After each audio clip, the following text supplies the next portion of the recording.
Welcome in, everybody. Pleasure to be with you. It's Valpo Football Weekly, brought to you by Regional Federal Credit Union. Brandon Vickery with you. Glad to be joined by the head coach of the Valpo football program, Landon Fox, as we talk about the homecoming game and look ahead to Pioneer Football League play, which is right around the corner for Valpo football. But Coach, before we get into all that, I think homecoming with you, especially as a first-year coach, presented a chance to connect to a lot of alumni, to talk to a lot of supporters of the program.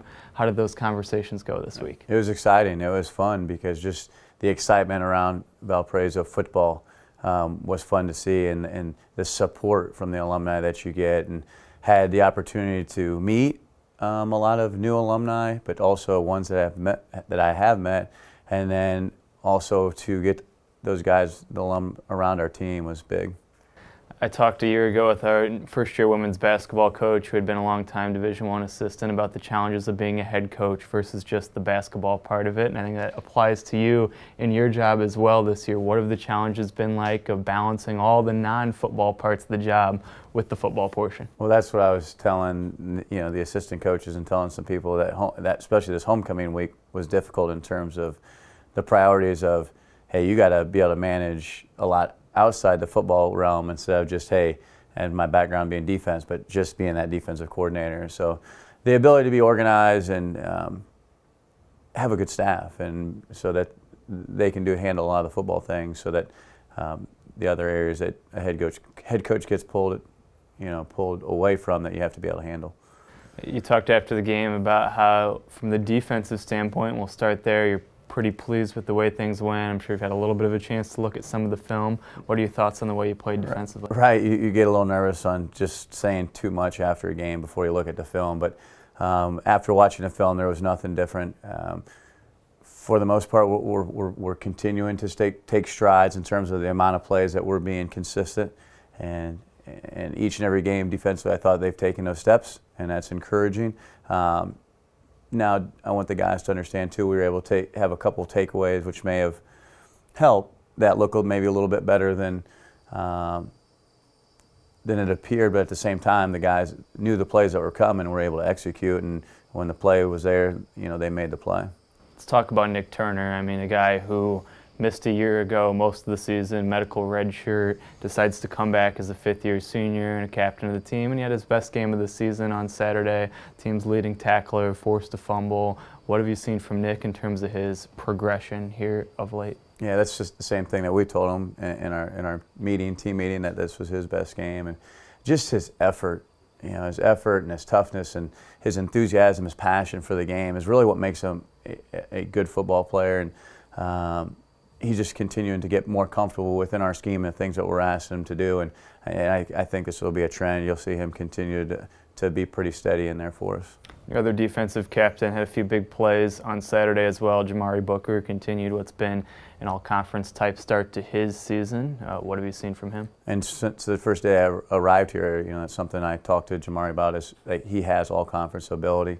It's just doing the things we're asking him to do. And the thing that he's done a great job, and this is why he's having success, is his preparation is outstanding. When we'll go out to practice and we're coaching the other safety, not coaching him specifically, he's listening to every word that we're saying to Michael, if Michael's in there with him, and because he knows those are the plays he's going to get as well, and that's what's leading to his success. Like if you watch the play and when he makes his interception, his first one, I believe it was, is he's just sitting right on the route waiting for it, and they throw it right to him. Let's go to the offensive side of the ball. And the big storyline coming in is the first start of the year, Jimmy Seawall, the guy that I think everybody around the program roots for, and a guy who, again, was affected by injuries a year ago, and he comes back and starts the game at quarterback. What led to that decision to start him?